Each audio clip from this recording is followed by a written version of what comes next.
আব্দুল্লাহ ইবনে সালাম রাদিয়াল্লাহু তাআলা আনহু থেকে বর্ণিত قال তিনি বলেন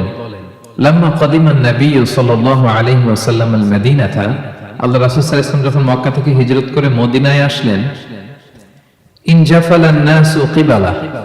লোকজন সবাই রাসূল সাল্লাল্লাহু আলাইহি ওয়াসাল্লামকে দেখার জন্য দৌড়ে তার চারপাশে ভিড় করল ওয়াকিলা কদ কাদিমা রাসূলুল্লাহ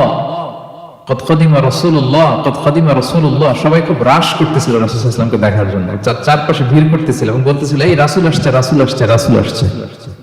এরকম বলতেছিল সালাসা তিনবার বলল এটা। তো আব্দুল্লাহ ইবনে সালাম বলেন ফাজিইতু ফিন নাস মানুষের সাথে আমিও রাসূলকে দেখতে আসলাম দেখি তো রাসূল আসছে কেমন উনি দেখি তো